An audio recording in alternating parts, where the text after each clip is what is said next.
बिस्मिल्लाहिर्रहमानिर्रहीम नहमदुहु व नसल्ली अला मोहम्मद रसूलुल्लाहि करीम। ये प्रॉब्लम वेक्टर एनालिसिस की है।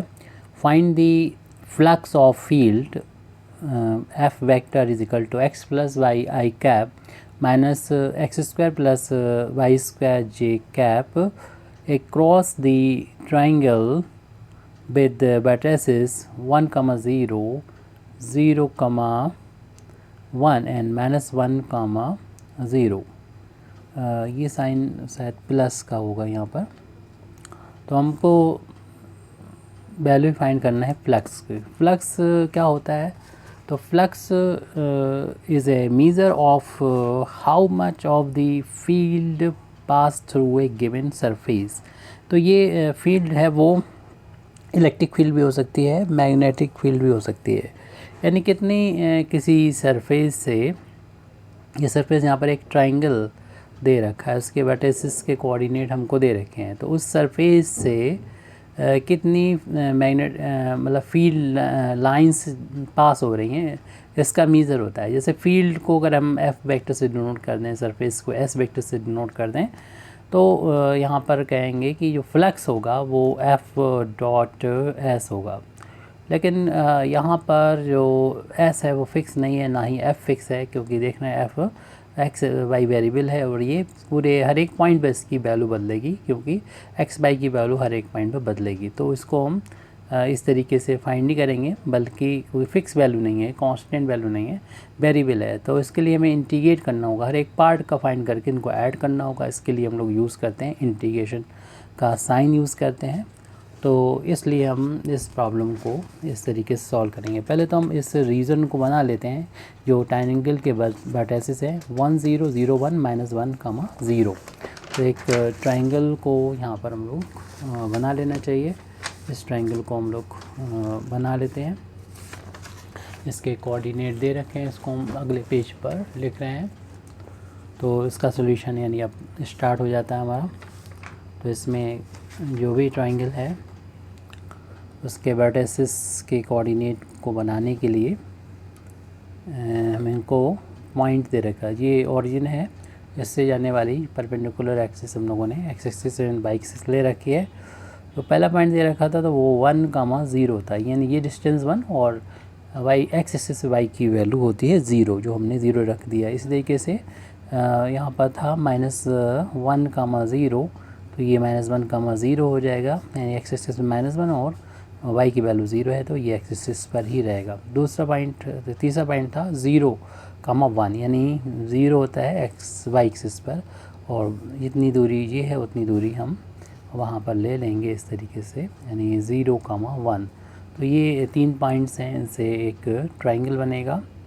और इन ट्रायंगल्स के ये जो 3 पॉइंट्स दे रखे थे ए बी सी, और यहाँ से एक ट्रायंगल बन गया। ये इक्वल ही होगी लाइन दोनों लेंथ में, क्योंकि सिमेट्रिकल है ये पॉइंट्स, इसलिए ये हमारा थोड़ा ये ज़्यादा बन गया, छोटा है, तो आप कंसीडर कर लीजिएगा। तो इतना रीज़न है ये 2D में, यानी इस रीज़न का हम नाम दे देंगे आर दे देंगे।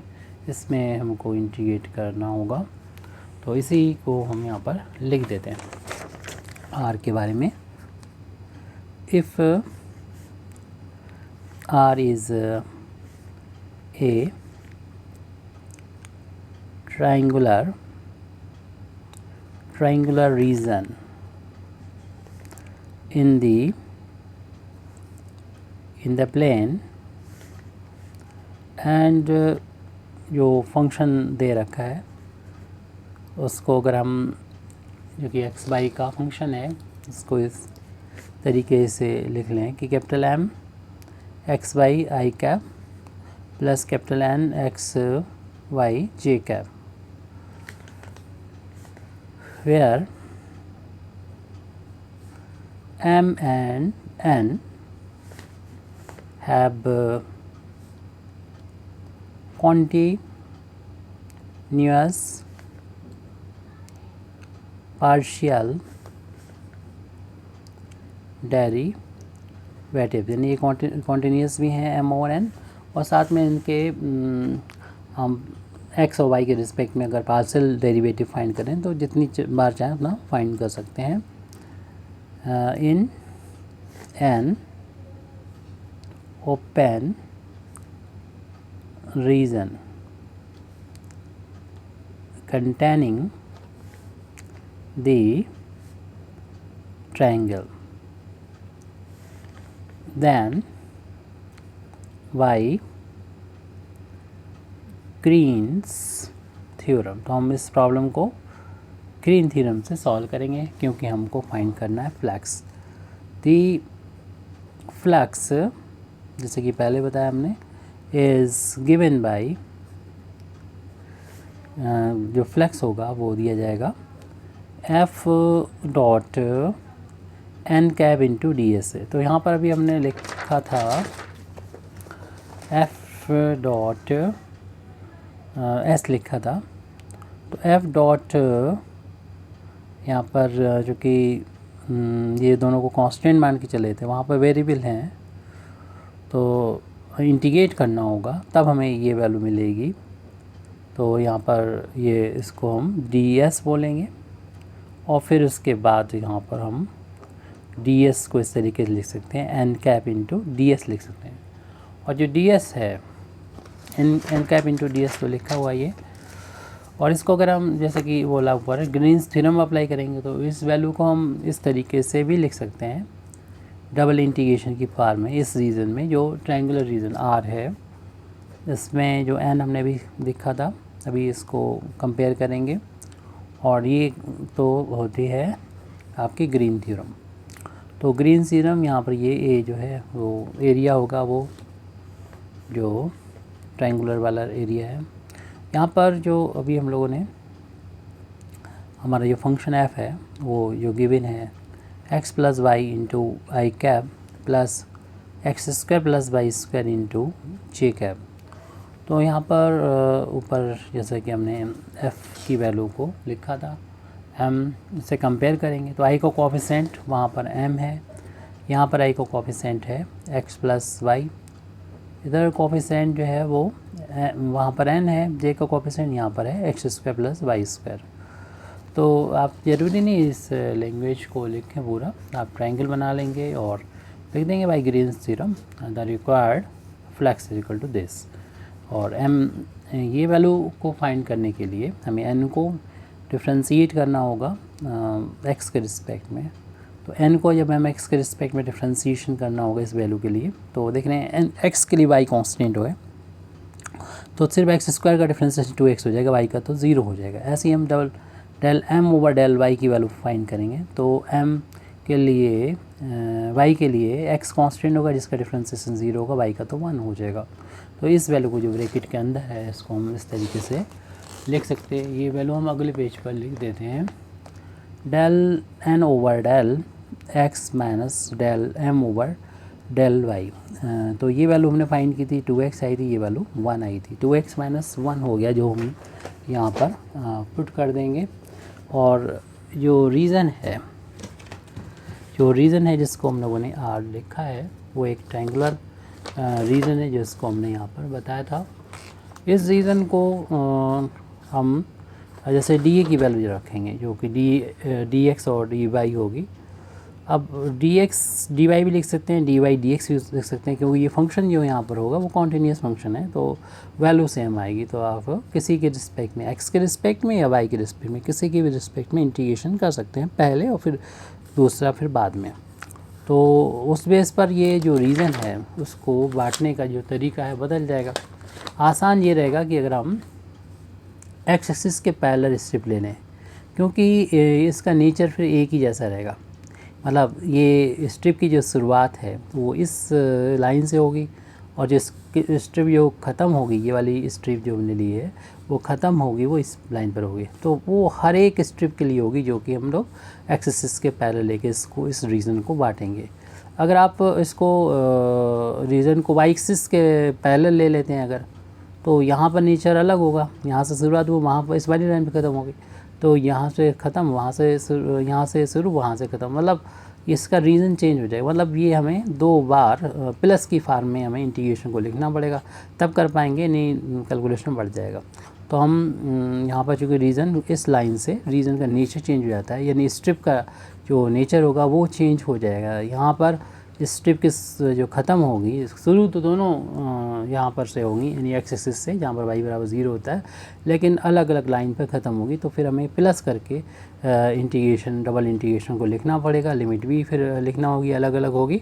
तो हम इसका यूज़ ना करते हुए हम स्ट्रिप्स को एक्स एक्सिस के पैरेलल लेंगे, तब हमारा ये जो रिक्वायर्ड फ्लक्स है इसकी वैल्यू इसके बराबर चल रही है, इसको हम लिखना है। Therefore the required flux, the required flux is equal to, तो ये वैल्यू तो अभी फाइंड की थी जो हमने इस ब्रैकेट में फाइंड की थी, ये वैल्यू तो आ गई है, इसकी यहाँ पर लिख दीजिए 2x - 1।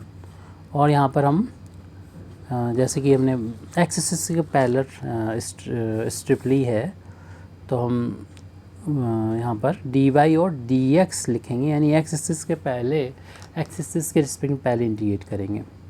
तो यहाँ पर वैसे आपका अलग अलग राइटर जो है इसके लिए अलग अलग यूज़ करते हैं, हम जो कर रहे हैं उस बेस पे देखिए। जो अगर हमने dy पहले लिखा तो ये y की लिमिट लिखेंगे, और dx बाद में लिखा तो ये x की लिमिट है। तो कुछ राइटर ऐसे भी होते हैं कि ये जो है अंदर ये dy लिखा तो y की लिमिट होती है, और ये फिर बाहर वाली इसकी होती है। तो हमारा ये है लिखा हुआ भी है, कोई दिक्कत नहीं है यहाँ पर।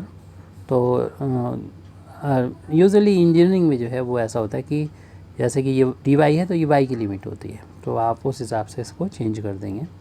तो हम अब क्या लिमिट रखें वो देखना होगा, क्योंकि रीज़न हमने ऐसे ले रखा है। देखेंगे हमारा जो स्ट्रिप्स ली हैं इस रीजन को कवर करने के लिए, उसकी शुरुआत यहाँ से हो रही है, यानी एक्स एक्सिस से हो रही है, जहाँ पर y की वैल्यू 0 होती है। तो सभी स्ट्रिप के लिए y बराबर 0 होगा यहाँ पर शुरुआत में, और सभी स्ट्रिप जो है वो ख़त्म होगी। देख रहे हैं कि इस लाइन के नीचे ही, यानी y = 1 है, ये y की वैल्यू 1 है। ये लाइन जो एक्स एक्सिस पैरेलल है y = 1 पे ये ख़त्म हो जाएगी, इन्हीं दोनों लाइंस के बीच में है। तो ये हमारे यहाँ पर पहला जो इंटीग्रल का साइन है इसकी लिमिट हो जाएगी 0 से 1। अब कोई भी स्ट्रिप्स है तो शुरुआत हो रही है इसकी इस लाइन से और ख़त्म हो रही है इस लाइन पर, तो हमें इन दोनों लाइन के इक्वेशन से y की वैल्यू को फाइंड करके रखना होगा कि y की वैल्यू क्या होगी इस लाइन पर y की वैल्यू क्या होगी। जबकि इनके कोऑर्डिनेट्स दे रखे हैं, तो इन लाइंस का इक्वेशन हम इस फार्मूले का यूज़ करते हुए फाइंड करेंगे।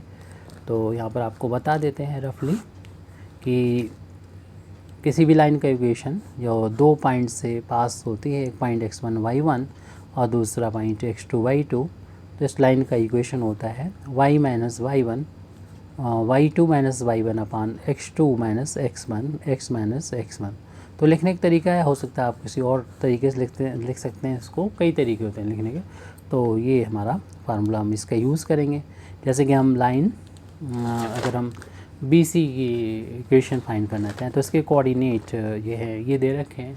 इस पॉइंट को अगर हम यानी B वाले पॉइंट को x1 y1 माने, और जिसकी वैल्यू -1, 0 है, और C वाले को x2 y2 माने, ये दोनों के लिए यूज़ कर लेंगे अभी हम ये 0, 1। तो इस फार्मूले का जब यूज़ करेंगे उससे BC जो लाइन है ये वाली, उसका इक्वेशन क्या होगा वो इससे फाइंड कर सकते हैं। y - y1, तो y1 की वैल्यू यहाँ पर 0 बराबर यहाँ पर होता है y2 की वैल्यू ये 1 माइनस y1 की वैल्यू 0 अपान x2 की वैल्यू 0 माइनस x1 की वैल्यू माइनस में, तो माइनस प्लस हो जाएगा 1, और फिर होता है x - x1, और x1 की वैल्यू जो है वो -1, तो माइनस प्लस हो जाएगा।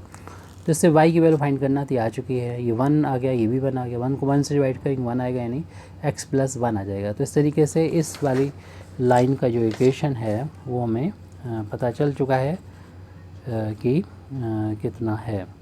तो यहाँ से हम वैल्यू x की वैल्यू फाइंड कर सकते हैं, क्योंकि x की वैल्यू फाइंड करना होगी, क्योंकि लिमिट ये x की नज़र आ रही है। शायद हमने पहले यहाँ पर y लिख दिया, हमें x लिखना चाहिए था, हमें x की वैल्यू की ज़रूरत होगी यहाँ पर। तो इसके लिए 1 को उधर ले जाना होगा, तो y माइनस 1 हो जाएगा x की वैल्यू। तो x की वैल्यू हो जाएगी y माइनस 1, यानी इस लाइन का इक्वेशन है, वहाँ से x की वैल्यू फाइंड कर सकते हैं। तो ये लोअर लिमिट हो जाएगी y माइनस 1। ये सारी स्ट्रिप्स जो है वो उसकी शुरुआत यहाँ से हो रही, ख़त्म हो रही इस वाली लाइन पर, और इस वाली लाइन का इक्वेशन के लिए 2 पॉइंट से जाने वाली लाइन का इक्वेशन, यानी ये अभी हमने इस तरफ निकाला था, लाइन BC का इक्वेशन निकाला था। अब यहाँ पर लाइन जो CA है उसका इक्वेशन, CA का इक्वेशन फाइंड करेंगे। C के कोऑर्डिनेट नहीं, A के कोऑर्डिनेट जो हैं वो हम x1 y1 मान लेते हैं, ये 1,0 है इसके, और दूसरा पॉइंट जो C है, क्योंकि हमें AC के फाइंड करना है, तो वो दूसरा पॉइंट तो हमें पहले से यहाँ लिखा हुआ है, तो लिखने की हमें ये ज़रूरत ही नहीं है, यानी 0,1 फार्मूला वही रहेगा जो ऊपर है, और इसमें हम वैल्यू फाइंड कर रहे हैं। तो y माइनस y1 की वैल्यू अगेन 0 है, माइनस y2 की वैल्यू ये 1 है, 1 माइनस y1 के लिए 0 अपान x2 की वैल्यू ये 0 है, माइनस x1 की वैल्यू 1 है अपान, और x माइनस x1 की वैल्यू 1 है। तो ये बचेगा ओनली 1 अपान माइनस 1, यानी माइनस 1 आ जाएगा। तो y की वैल्यू माइनस 1 आ जाएगी। तो जब इंटू करेंगे यहाँ पर माइनस x प्लस का 1 आ जाएगा, क्योंकि हमें x प्लस में चाहिए, x की वैल्यू चाहिए, तो x को उधर ले, y को उधर ले जाएगी, तो 1 माइनस y। तो इस लाइन का इक्वेशन ये हो गया या ये हो गया, यानी हमें x की वैल्यू की ज़रूरत थी, वो आ चुकी है, 1 माइनस y हो जाएगी, 1 माइनस y हो जाएगी, 1 माइनस y यहाँ पर रख देंगे। इसके बाद इस इंटीग्रल को सॉल्व कर लेंगे, अपनी प्रॉब्लम यानी सॉल्व हो चुकी हो जाएगी। बस जो यहाँ पर है बाद में हम उसके रिस्पेक्ट में पहले इंटीग्रेट करेंगे, यानी इस के रिस्पेक्ट में इस इंटीग्रेशन को ऐसे लिखते हैं, y इक्वल टू 0 to 1 हमको इंटीग्रेट करना है। हम लिख के भी दिखा देते हैं, x की वैल्यू y माइनस 1 से लेके 1 माइनस y के बीच में इस फंक्शन का करना है। और जो कि यहाँ पर ये y के रिस्पेक्ट में हम इंटीग्रेशन यहाँ पर सॉरी ये 2x माइनस 1 है, और इसको हम पहले इंटीग्रेट करेंगे x के रिस्पेक्ट में, और फिर जो वैल्यू आ जाएगी उसको हम y के रिस्पेक्ट में इंटीग्रेशन करेंगे। तो इसके लिए हमें y की वैल्यू 0 से लेके 1 तक इसको x के रिस्पेक्ट में इंटीग्रेट करना है। तो इंटीग्रेट जो करेंगे 2 कांस्टेंट बाहर ले लेंगे, और इसमें पावर एक इंटीग्रेशन में जुड़ जाती है, यानी 1 3 तो 2 हो गया, अपान में भी 2 आ जाएगा, 1 का इंटीग्रेशन x हो जाएगा, और लिमिट इसकी y minus 1 to 1 minus y put करेंगे, और फिर जो वैल्यू आ जाएगी उसको y के रिस्पेक्ट में इंटीग्रेट करेंगे। अब थोड़ी सी प्रॉब्लम रह गई, 2 से 2 यहाँ कैंसिल हो जाएगा, other upper limit minus lower limit put कर देंगे। अपर लिमिट 1 माइनस y है, लोअर लिमिट y माइनस 1 है, ये x की जगह पर पुट कर देंगे। तो ये अगले पेज पर हम लिख देते हैं, लिमिट y की 0 से 1 तक है, लिमिट y की 0 से लेके 1 तक है। अपर लिमिट को हम इस कर्ली ब्रैकेट में लिख रहे हैं, जहाँ पर भी हमें x मिलेगा वहाँ पर 1 माइनस y पहले रख देंगे, 1 माइनस y का स्क्वायर माइनस 1 माइनस का y। तो ये तो हमारी हो गई अपर लिमिट हो गई, इसको हमने अपर लिमिट लिखा है। और फिर क्योंकि x square minus x function बचा हुआ है, जिसमें अपर लिमिट उसके बाद माइनस लोअर लिमिट करना है। लोअर लिमिट है वाई माइनस 1 है, वाई माइनस 1 है, तो वाई माइनस 1 का होल अब स्क्वायर माइनस वाई माइनस 1। अब इस कैलकुलेशन को कर लेना है, वाई के रिस्पेक्ट में इंटीग्रेट कर लेना है। ये हमारा डी वाई के रिस्पेक्ट में करना होगा इंटीग्रेशन। ये वाई ही बचा है, तो बताने की ज़रूरत नहीं है कि वाई यहाँ लिखें, वाई एक ही वेरिएबल बचा हुआ है, वाई की वैल्यू 0 से 1 है, इसको सॉल्व करना है। जैसे होल अब स्क्वायर को पहले हम कर्ली ब्रैकेट को पैरेंथेसिस में चलिए बदल देते हैं, उसको होल अब स्क्वायर करेंगे, 1 का स्क्वायर 1, वाई का स्क्वायर वाई स्क्वायर माइनस का 2y। इस ब्रैकेट को ओपन करने पर माइनस का 1 हो जाएगा, प्लस का y हो जाएगा। ऐसे इस ब्रैकेट को हम पैरेंथेसिस में कन्वर्ट कर देते हैं, लोअर ब्रैकेट को उसका होल अब स्क्वायर करेंगे, वाई स्क्वायर प्लस 1 का स्क्वायर 1 माइनस दोनों को इंटू का ट्वाइस माइनस का 2y, माइनस का y हो जाएगा, ब्रैकेट खोलने में माइनस माइनस प्लस का 1 हो जाएगा। और फिर हमें y के रिस्पेक्ट में इंटीग्रेट करना होगा इस पूरी वैल्यू को। ब्रैकेट ओपन करेंगे तो माइनस का वाई स्क्वायर हो जाएगा, प्लस का वाई स्क्वायर से कैंसिल हो जाएगा। इसी तरीके से हम लोग देख रहे हैं, माइनस का 2y से माइनस का 2y कैंसिल हो जाएगा। और फिर यहाँ पर हमको सॉल्व करने के बाद वैल्यू मिलेगी माइनस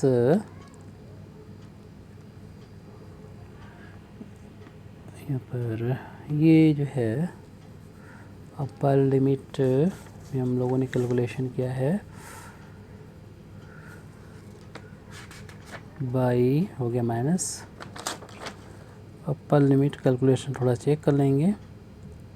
1 माइनस वाई रखना था हमको, हमने इसमें 1 माइनस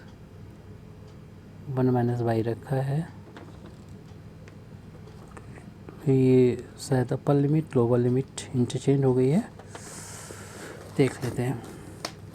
ये जो इक्वेशन आया था BC का आया था, यानी लोअर लिमिट हमें रखना होगी, सही रखी है, y माइनस 1 ही रखी है हमने, y माइनस नहीं गलत रख दी है, यस y माइनस 1 ही रखी है, और अपर लिमिट है 1 माइनस वाई, सही है। तो फिर कैलकुलेशन करते हैं हम लोग, क्या आता है। तो ये वैल्यू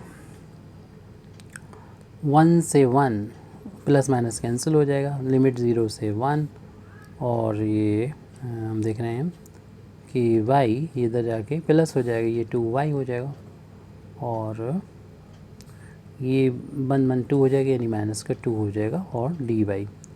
अब इसको जब हम इंटीग्रेट करेंगे y के रिस्पेक्ट में, 2 बाहर हो जाएगा, और ये y स्क्वायर बाई 2 हो गया, और माइनस का 2 और इंटू 1 का इंटीग्रेशन y हो जाएगा। इसको लिमिट 0 से 1 के बीच में इंटीग्रेट करना है, 2 से 2 कैंसिल हो जाएगा। अपर लिमिट हम यहाँ पर रख देंगे 1 रख देंगे, यहाँ पर भी मिलेगा y, और उसके बाद माइनस लोअर लिमिट रखेंगे तो ये वैल्यू 0 0 हो जाएगी, ये वैल्यू तो -1 आ रही है। हमें इस रिक्वायर्ड फ्लक्स की वैल्यू फाइंड करना थी, यानी जो भी ये इंटीग्रल हमको मिला था उसमें अपर लिमिट जो है और लोअर लिमिट को एक बार हम दोबारा से चेक कर लेते हैं, क्योंकि ये पॉइंट है BC, y minus y1 is equal to y2 minus y1 upon x2 minus x1। तो देख रहे हैं कि इसमें अभी तक ये कैलकुलेशन को ठीक नज़र आ रहा है हमको, और जब x की वैल्यू निकालेंगे तो y माइनस 1 आएगी, जो कि लोअर लिमिट ही है, और अपर लिमिट जो है ये लोअर लिमिट है y माइनस 1। तो लोअर लिमिट को हम y माइनस 1 को यहाँ पर लिखेंगे, लिखा है हमने इसको, और अपर लिमिट को ऊपर लिखना था, वो लिखा हुआ है, और इस कैलकुलेशन को यहाँ पर करना है, और उसके बाद ये रिज़ल्ट हमारा आ चुका है -1 आ चुका है। Thank you very much Indeed for listening me, व आखिर दावाना अल्हम्दुलिल्लाहि रब्बिल आलमीन।